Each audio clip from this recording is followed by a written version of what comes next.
Well, I'd like to thank you all for being with us today. I'm Greg Lebedev. I'm the chairman of CIPE, one of the core institutes of the National Endowment for Democracy. Now, this afternoon, we're going to talk about trade with a little bit of a twist. Now, I know that trade can be a dreary topic, and I know that it's an anathema to some. But it's critically important to our economy and the global economy. In the United States alone, and I think you know these statistics, trade supports 38 million jobs, and 97% of the plus or minus 300,000 American companies that export stuff, 97% of those companies are SMEs. So, at least for today, we're going to ignore the selfish isolationists who would prefer to turn away from the rest of the world and compel all of us to buy overpriced and non-competitive products. It's fair that you ask, however, why is CIPE involved in trade? I mean, you're an NGO and you're one of those funny democracy organizations. And you're right, except that CIPE is all about free markets. And we learned a long time ago that the only engine for social prosperity is a robust private sector. Business is the only institution in any society that creates real jobs, invents and innovates real products, pays real taxes, and fosters real growth. And these are the conditions which are most conducive to the development of democracy. So trade is an essential ingredient to the global economy. And the numbers tell us that we need all the help we can get. In the United States right now, and you all know this, and the senator wrestles with these facts all the time. In the United States today, the labor force participation, which is those people who are not working anymore or are underemployed, our labor force participation is the lowest since 1979. Or the greatest, if you will, those in the workforce. Food stamp usage reached a record high this year. 47 million people are on food stamps, and our GDP growth has been stagnant since 2007. So we need a lot of economic help. And so does the global community. And we were talking just a second ago about emerging markets and how they're traditionally an engine of international economic health, but we're seeing right now that the emerging market growth rate has declined in aggregate for the fifth straight year. Similarly, Brazil and Russia, and as you recall, Brazil and Russia were two of the four the vaunted BRICS that were going to sort of take the international community forward, international economic community forward. Growth in Brazil and Russia declining. And the ECB's chief, Mario Draghi, said a while ago that the EU is an unsustainable welfare state. So we all need economic assistance. So what are we to do? Well, the WTO's Trade Facilitation Agreement did a smart thing.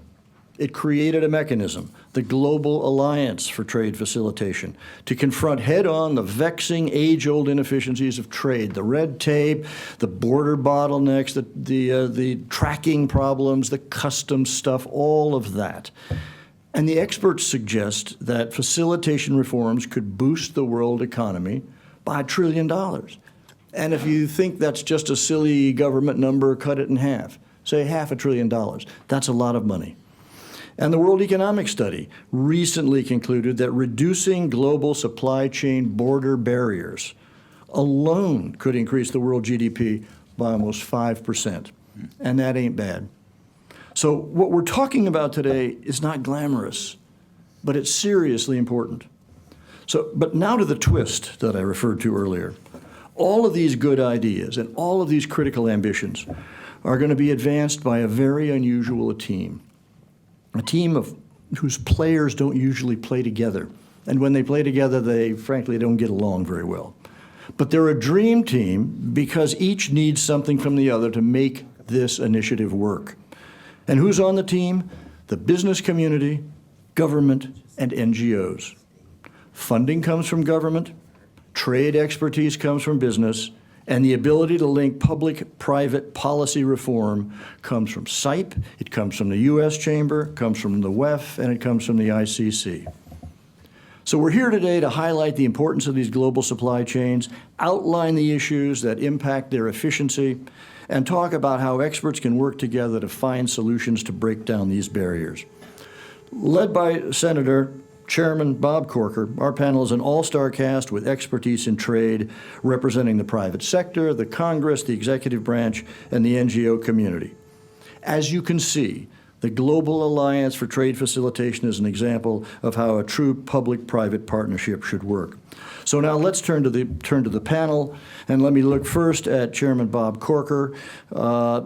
Thank you again, Senator, for being with us today. As everybody seems to have a piece of this trade facilitation agreement, but you were the smart one that jumped into the discussion with an actual piece of legislation, the Global Gateways Trade Capacity Act of 2015.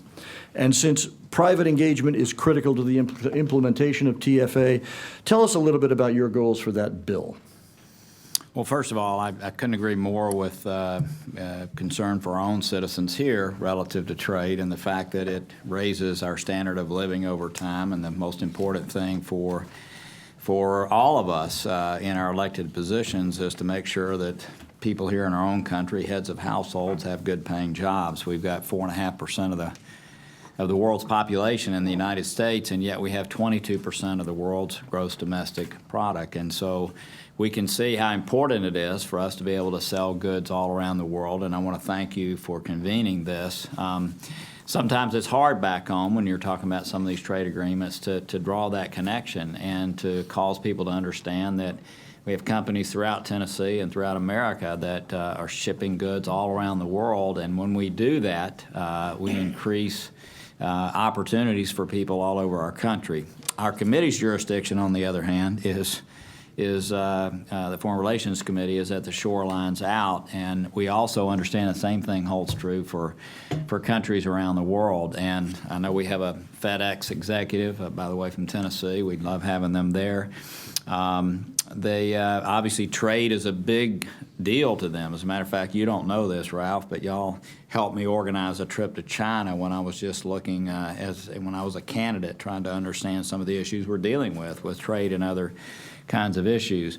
But developing countries, one of the things we have to do in this environment is to figure out ways of helping countries around the world raise their standard of living. We all know that resources are tight. We know that, let's face it, foreign aid is not something that rings a bell with people throughout our country. And so we're constantly trying to figure out ways of helping people around the world improve their standard of living.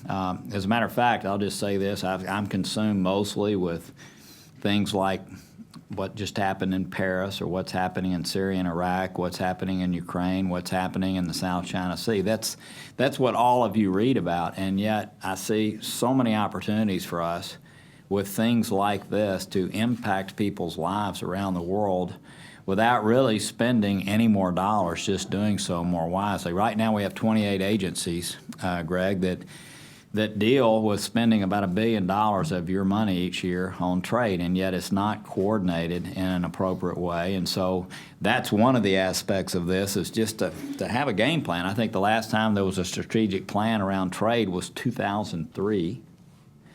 And yet we know that most of the poorer countries in this world, that half of their exports have to do with the global value chain that takes place. And so if you can enhance their abilities, you can increase their standard of living really without spending any new money at all. Obviously, there's a lot of, we want to make sure there's full implementation of the Trade Facilitation Agreement. That's a part of this. And it would empower us to help through pilot programs for countries to do that. And what we found is that, and other outside entities have gauged that if we can get especially these poorer countries around the world to fully implement, it actually would save 14% a year of cost within their own country relative to export. So that's what this is about. It's about being much wiser with the existing dollars that we have. So many of the things that FedEx and other companies deal with, corruption at borders, it's really dealing with those issues that enhance business's ability to do business in these places, but when you're doing that, what you're actually doing is helping those countries, again, without any new dollars, improve their own standard of living. This is the kind of thing, by the way, we're doing with things like Energize Africa, where 600 million people have no electricity today, 600 million people. And again, with no new dollars, just by using those dollars more wisely, we can help these countries. That's what this bill is about. It deals with many of the same issues that our companies that you represent are dealing with, and I hope we're going to be able to cause it to become law very soon. Senator, thank you very much. The picking up on your, and by the way, I'm mindful of your time, so at a certain point, if you're going to turn into a pumpkin, you can. I can do it in another office. Thank you. You can do it. You can do it at will. Thank you. But picking up on your notion that we're always looking for new ways to help a global economy, let me turn to Eric Postel. And Eric is the Associate Administrator at AID. I think, Eric, you're wearing a number of different hats right now. I think you're also an acting deputy and probably 15 other things at the same time. But talk to us for a second, because trade is not something that we typically associate with AID. Is this indicative of sort of a change of direction for an agency that has a long and proud history of reaching out and helping different societies? Tell us where this fits into sort of a new age strategy. Thanks. It's great to be here with everybody, and this is a very important topic.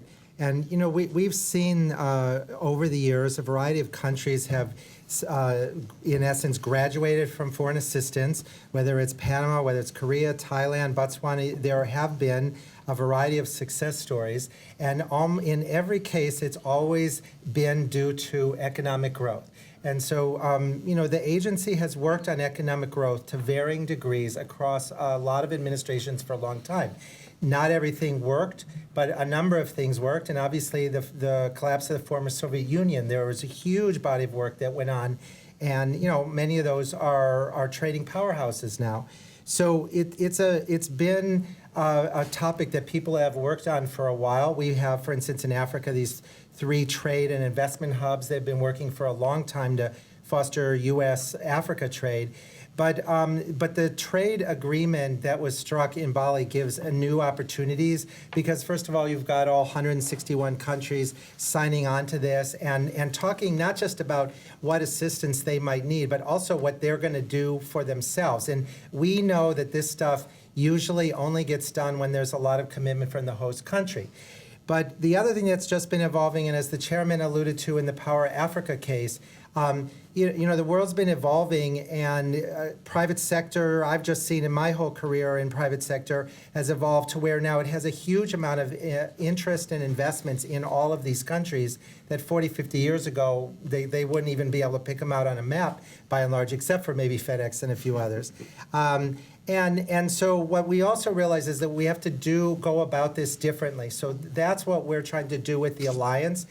A true public-private partnership. It came out of discussions about 3 weeks after the Bali deal was finalized with the private sector, where we all discussed how to make sure that these real possibilities are realized. Just as the chairman said, you can actually save more if you fix trade facilitation than you can through duties. It has a huge positive impact on, for instance, the prices that our own American citizens would pay for products when so much doesn't get lost in the trade crossing borders and things, or through corruption, as well as for companies. So we've talked a lot with a lot of people about how to do this better, and what we realized is we have to have a true public-private partnership. And I don't mean once every 3 or 6 months we have a meeting in a room like this and ask for inputs from the private sector, but I mean the private sector being at the table and part of all the decision-making and contributing to it. So that's what we've been working hard to build with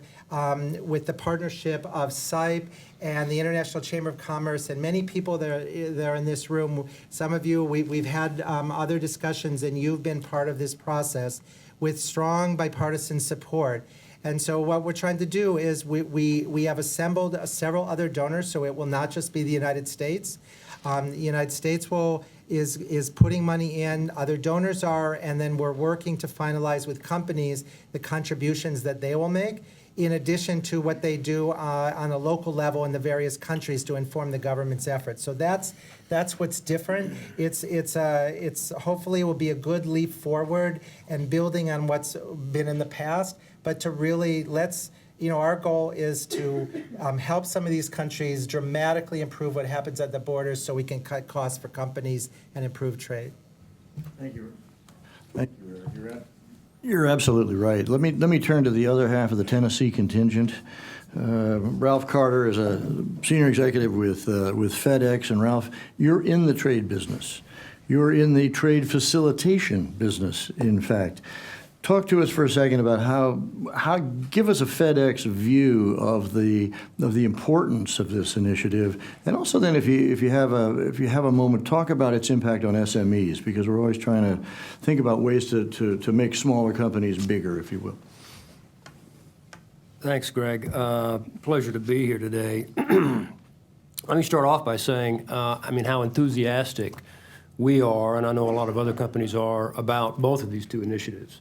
Chairman Corker's bill will be a great improvement in the way we organize and structure our aid. It gets business to the table, and it's going to result in much better allocation and much better, I think, outcomes for our aid dollars. And the Alliance similarly brings business into the equation. It'll let us bring our expertise to the process so that USAID and the other donors can get our advice in terms of where they can get the best return for their money, what kinds of investments are needed, and we're confident that both of these are going to help the U.S. really improve trade facilitation around the world. So we're enthusiastic supporters of both of these initiatives. Now, with respect to the trade facilitation agreement itself, this is something that we've been involved in for 13 years, our industry, others as well, but we certainly took a major interest in this negotiation as it was going on. It was a landmark agreement when we got it finalized. But I still think the impact is often underestimated. You would imagine that if we had a deal, if the WTO did a deal to eliminate all duties around the world, that would be a big deal. But in fact, the impact of this agreement could actually be greater, because as was mentioned before, tariffs average about 5%, administrative costs average about 10%. The WEF has concluded that if you just moved every country up to the midway point in terms of best practices of trade facilitation, it would have around 6 times the economic impact on GDP than if you did eliminate all tariffs. So the impact is huge. We've got other figures that were already alluded to. It could reduce the costs of trade to developing countries by up to 14%. This would make them so much more competitive. For so many years, they've been cut off from global supply chains because of their poor administration, because of their high logistics cost. And so this would make them more competitive and more able to participate in global supply chains. It will also be a huge benefit to SMEs. Customs is one of the main impediments that small businesses cite when they talk about why they don't export more. We see it in our business every day, and we devote a lot of time and energy to helping our small business customers navigate all of those complex customs rules around the world. It's one of our bigger kind of value-added services that we provide. So if we're able to facilitate and simplify and speed up customs clearance in countries around the world, this is going to enable a lot more U.S. small businesses to start to participate in those global supply chains. And I'll tell you what, the internet is really changing the way business is done right now. We see so many small businesses who have a website, they're not really intending to be exporters, but they're getting orders from companies and individuals around the world. And then they come to us and they say, I'd love to fill this order, I don't know how to do it. And this is what's happening. It's drawing exports out of the United States. It's a huge opportunity. And just to give you a sense of how big the opportunity is, I don't know how many of you have heard about Singles Day in China. Okay, I'm seeing some heads nodding. This is a new holiday that's kind of been created by Alibaba. They promoted it in 2009. This last year, and it happens on November 11, 11/11, all ones. That's the Singles Day, I guess. Just this last November, they sold online only $14 billion worth in 24 hours. And that was a 60% increase over what they sold the year before. To give you a comparison, the U.S. Black Friday figures of last year were 1.5 billion. Cyber Monday was 2 billion. So China did 14 in 24 hours.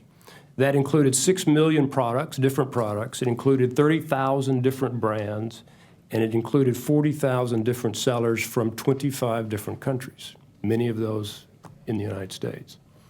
So that's the opportunity. And trade facilitation will go a long way to improving the customer satisfaction and the customer experience.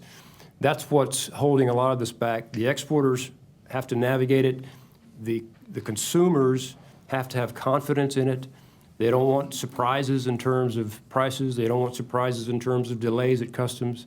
The simpler we can make it, the more that opportunity becomes realized and the bigger it can be for everybody. $14 billion is quite a good day, isn't it? Andrew Wilson, at the end of the table, is Deputy Director at SIPE, and Andrew has been working and developing essentially the architecture of the alliance from the beginning. And Andrew knows that I'm not sure I'd describe myself as a skeptic when he first launched this idea, but I've always, there are lots of well-intentioned ideas that don't go anywhere, but I think this thing has the potential to have a significant impact as you've just been talking. Tell us a little bit, Andrew, about what this thing is going to look like and how it's going to run a little bit. Thank you, Greg, and thank you to the other three panelists for their generous time and support for this program. It's very important to us who've been working on this to really get that boost in the arm from your participation here. As was mentioned, the alliance itself is sort of grew out of a lot of good ideas and a lot of concerns that were being expressed, I think, as the TFA was being negotiated. The TFA itself presents us with some opportunities. First of all, it presents us with an opportunity in that countries themselves are setting their own benchmarks and their own goals. And it also has a mechanism within it that the private sector in these countries can participate through the creation of some national councils. But to the same extent, there was, I think, a healthy degree of skepticism, not just from you, Greg, but I think among the business community when this deal was being made, that there would be any real meaningful outcome from it. And I think the business community in their dialogue with USAID made it pretty clear that they really wanted to see this succeed. They really want to see this agreement work. And they really wanted to find a way that they could help out to do that. So out of it, this public-private partnership was born. We have 3 host organizations, and just getting these 3 host organizations around the same table, believe me, was a bit of a feat within the U.S. Chamber of Commerce and SIPE, the ICC out of Paris, and the World Economic Forum in Geneva, all 3 of which brought their own particular approach to the program. And all 3 actually, I've got to say, in doing this, have gotten along very well and have worked fairly harmoniously in putting together this program, and with the help of the 4 donors that were mentioned by Eric, those being USAID, the German government's GTZ, the British government's DFID, and Canada's Development Agency. I think the goals of the alliance, as we've laid out, and we've heard already the impact on SMEs, but it really is to make the promise of globalization real for small and medium businesses around the world, to get them to be able to trade across borders and to begin to export and to build on the strengths of the global market. But just as importantly, we really wanted to have a results-based approach that's going to promote implementation of reforms in the countries around the world. It's not enough just to pass the laws, change the regulations. We really need to see these laws implemented on the ground. And at SIPE, we've done a lot of work over the years on trying to close this implementation gap. And really, the best approach to doing that is by having good, sound policy based on public-private dialogue from the beginning. And those reforms that come about really need to reflect those local needs and the local abilities of governments to actually implement them. And as I said earlier, they need to have commercially meaningful outcomes. If we're not cutting border times from 2 weeks to 3 days, then the private sector is going to pick up on that pretty quick, and they're going to know a real reform from a hollow one fairly quickly. And finally, our last goal is to really mobilize the expertise of the private sector to identify solutions to problems that are out there, to provide their expertise, provide their time, and to help us identify solutions on implementation.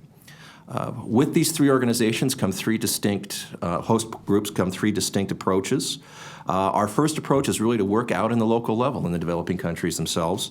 We want to enable the local businesses to participate in these national councils.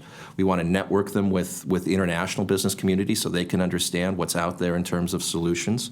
But we really want these to be locally driven reforms because we know from our experience that's what works best.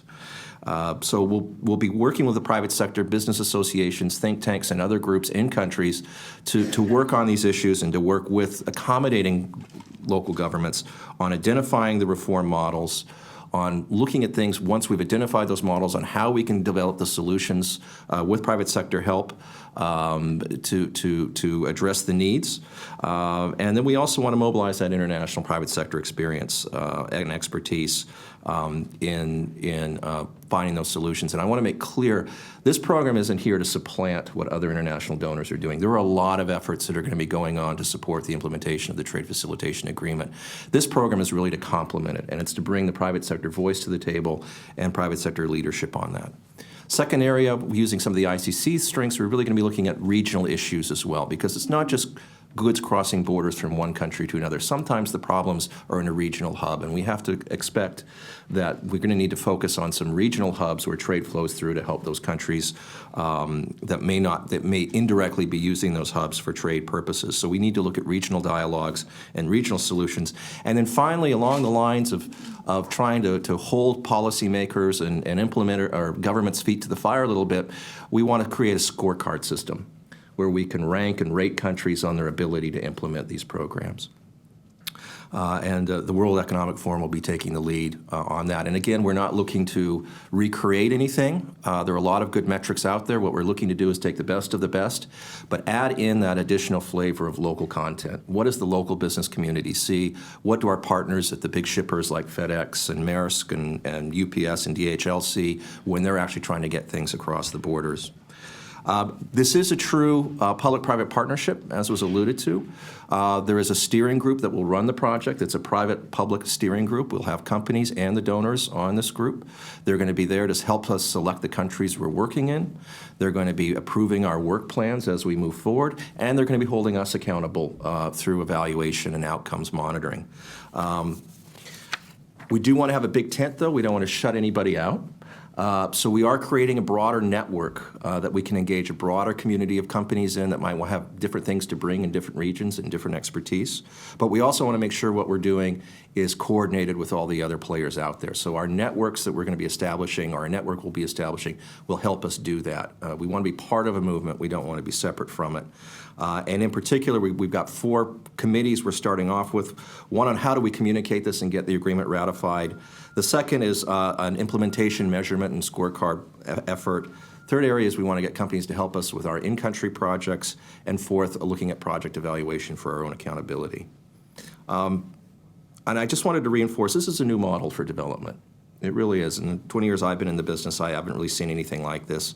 And I think what's really special to point out is the level of corporate leadership that's being involved at the highest levels and the willingness of the donor community to bring them in at that level. This is something special. And if we can make that work, I think it's going to serve as a model moving forward. It's also exposing us to a broader range of corporate resources, which we haven't had before. Often companies will just write a check. In this case, we're asking them to give us their brains and their expertise and lend that to us. And finally, it's a nice way to bridge that international experience of the big companies with the local experience of the smaller firms and melding those two together. And I think I'll leave it there. I've already probably spoken too long. Thank you. Yeah, thank you.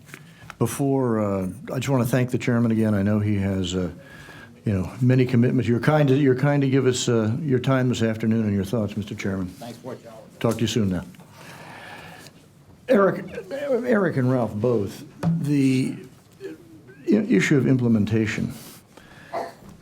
Talk about impediments. This is not a simple idea. It's in a way the easiest part of this is this event right now, because we make it sound simple, we make it sound smooth, and we almost talk about outcomes as if they're going to naturally flow. It doesn't work that way, unfortunately. It doesn't in any way diminish the importance. It probably heightens the criticality of what we're doing. But talk for a second, either of you, about things to facilitate, if I may use the word, the implementation of this relatively elaborate process that we're talking about. Ralph, do you want to go first, or do you want me to start? Why don't you first? I'll follow. So you're right. Implementation is very challenging, and people have worked on this kind of thing for many years, and there are success stories and there are utter failures. And I don't think we're under any illusions that all those opportunities or problems are ahead of us. I'll start from a couple angles. So first of all, the fact that this is a global agreement and USTR's whole team is so engaged in this is very important, because sometimes it's a matter of political leadership and accountability of that leadership to some global agreement. And so I think, that's one layer of thing.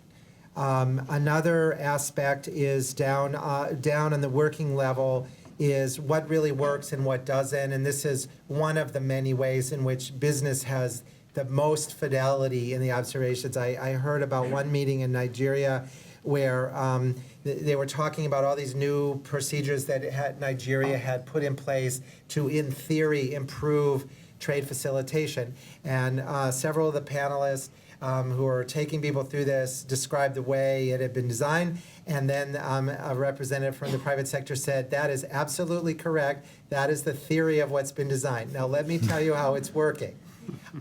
We want that kind of engagement on the front end, not at the back end, and all the way along.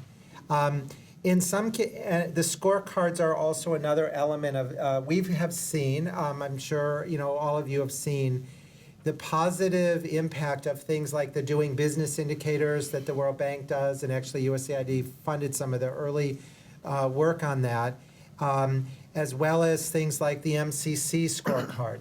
It has been, academics have poured over this, and everybody agrees that there are elements of this that lead to some better outcomes. And frankly, sometimes the competition of it has led one country to try to outdo its neighbor and things. And who cares what it takes to motivate them if you get to good results? But I do think the other thing that we'll have to do, and this is where the scorecards come in and having everybody engaged, is that if we start working with somebody and they're not performing, we got to pull the plug. But even as we start to work through it, we have to be very sophisticated about it. I mean, one of the toughest borders, messiest borders right now involves the Afghanistan borders. There's a whole patronage system that was being run as a result of those borders. That's where they get a lot of their government revenues, but there was a whole patronage thing. If we don't factor in the politics, the political economy, and all of that, and either deal with those things in a way that lets us move forward, or say, you know what, we're not going to work here because until you guys fix this, because otherwise it's money down the drain, I think that's going to be another impediment. So I know I've left some things out, but those would be a few things. It's a great question, and it is not easy. If it were easy, it would have been fixed a long time ago. Ralph, a thought, or are we Sure, concluding that Eric captured the essence of the... He took my line. I mean, the first point I would make is that, unlike a lot of elements of a trade agreement where the only thing a country has to do to comply with its obligations is change a tariff line and start charging different tariffs. This agreement involves a change in business process, a change in procedures, a change in the way they do business. That's much harder to accomplish. It's much harder to monitor and to check whether or not, in fact, they are doing what they're supposed to do. So it's a very complex undertaking to implement this. And that's why, our goals for this are to have a high standard implementation, moving everyone to the best practices for all of these various kind of measures, to make sure that everyone's using, to the extent possible, the most modern technology, because technology is what's going to solve both of our problems in terms of facilitation and security. And we want to try to hopefully drive some harmonization of standards and procedures, at least on a regional basis possibly, because this is a huge opportunity to do that. So those are our objectives, and as Eric said, what we think we bring to the table and what we think is really important is that real-world reality check of what's actually going on, because you can have all kinds of differences between what's written in the regulation and what actually happens at the border. A lot of countries are stepping up and saying, we're going to make commitments in all of these things, saying, we're already doing all this. Well, in fact, are they really doing these things? And it's very difficult for the WTO or USAID to really understand whether or not they're actually meeting that standard on day one. That's where a company like FedEx and others can come in and help, because we're operating in these countries, in every country, 24/7. So we see what's going on. We know what needs to be done. We know where resources should be allocated to achieve the best results and the biggest economic impact. We bring technical expertise because we've been doing this for years around the world. And then lastly, we can monitor the progress, and because this is a long-term implementation. This is not going to be over in 1, 2, 3, or even 5 years probably.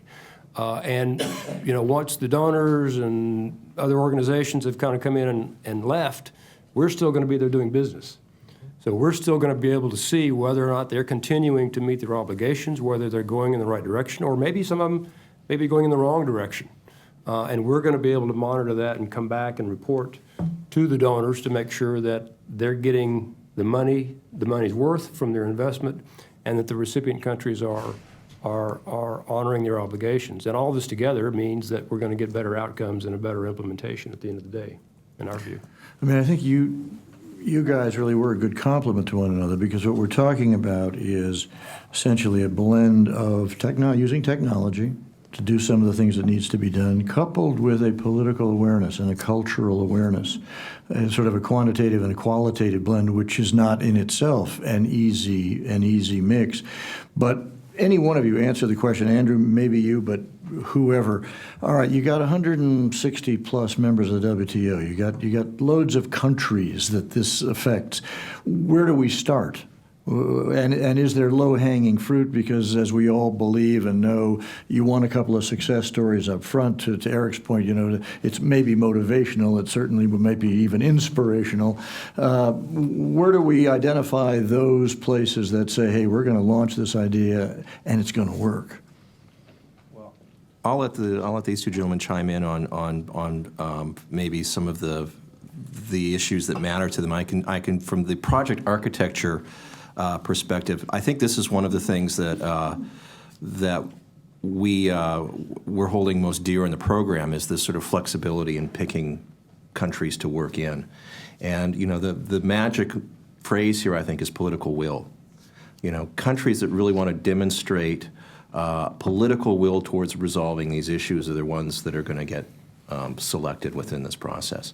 We also need to blend in, the differing needs between our corporate members in this program and our donor members. And so we're going to need to come up with country selection criteria that are going to respect both the importance of markets and regions, the political will to implement reform, and then I think also as part of that assessment, we also need to look at what are the conditions on the ground. Is the private sector able and willing and ready to participate in such a dialogue? And it's a big leap in a lot of places to expect, if you're in a country where the business associations have been traditionally weak or divided or lacking the expertise, to really get them up to speed So when they have that dialogue with government, they can articulate what those needs are and hold their feet to the fire. And I think it's going to be really important that we do have the expertise of firms like FedEx and others to bring to these local groups and say, hey, look, you need to be looking at it through this lens. Here's how we do it in the U.S. Here's how we do it in Germany. If you use these tools, you can measure things. But it's also teaching these firms or teaching these associations how to understand what the local needs are and how to work with the members of the business community in that country to really refine down and prioritize what those reforms are going to be, and ones that can be implemented, getting back to that previous thing. Because we could go in with a gold standard of reforms, but if the civil service isn't up to it, or if the private sector can't implement, then they're going to fail. So having that on-the-ground content, that on-the-ground reality check is going to be an important part of how we select the countries to work in.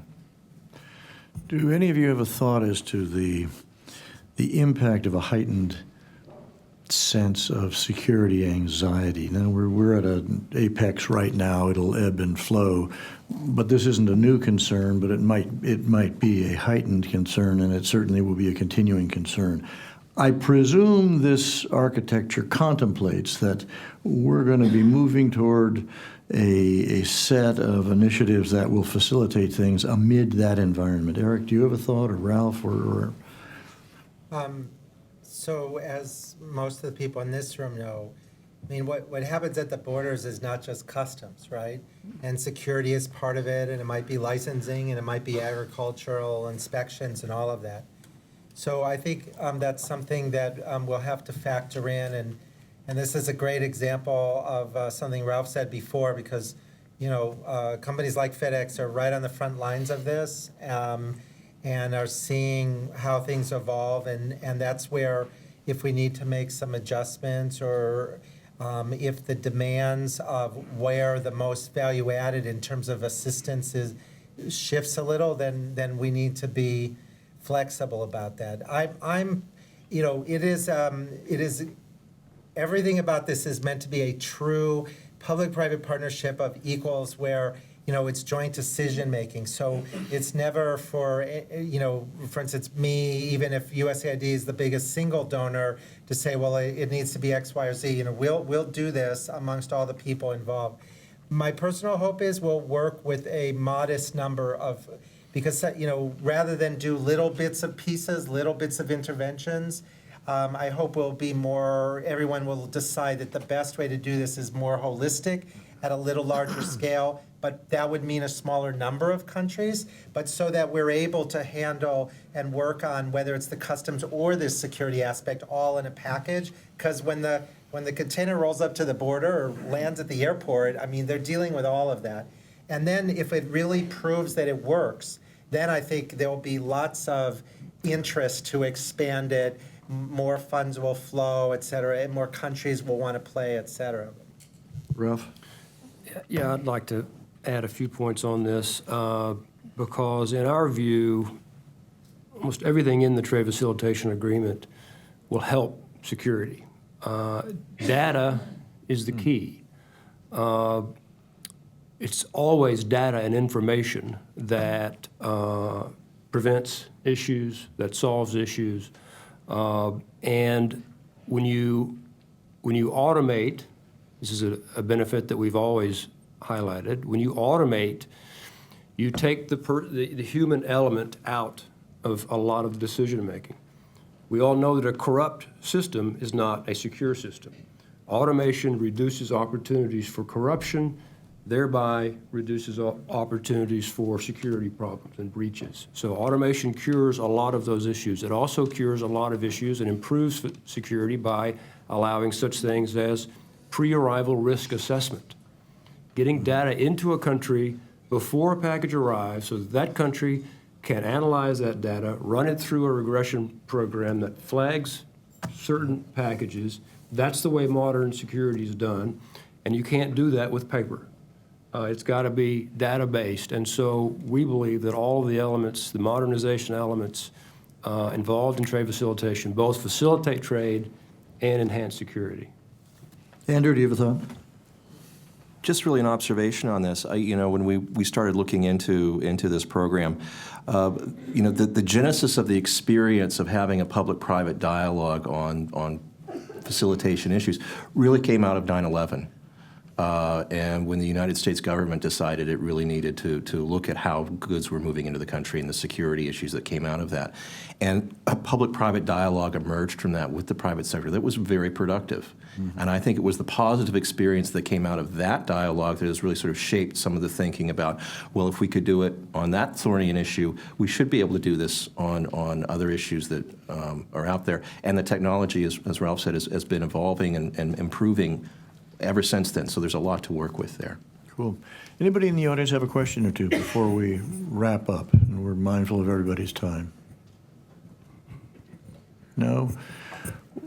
Let me just say that I think we're talking about an initiative that really does have the potential to raise a global standard of living, and this is that's neither a small task nor a small ambition, but I think it's conceivable in this case, given the observations that our very good colleagues have presented this afternoon.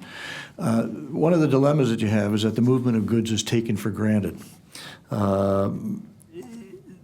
Consequently, the work of the Global Alliance will likely be felt but unnoticed in an odd way. It will do good in places that we'll never see. It will impact people we don't know, and few will ever understand what actually really occurred and that we've talked about today. But echoing my friends and colleagues up here, in my view, government working with business, working with the NGO community is the only model which is going to advance economic health and well-being going forward. And so I think more than just dealing with trade facilitation today, which is no small challenge, I think what we're doing is we're doing something architecturally very important that all three sectors are going to embrace on an increasing basis because it's going to work.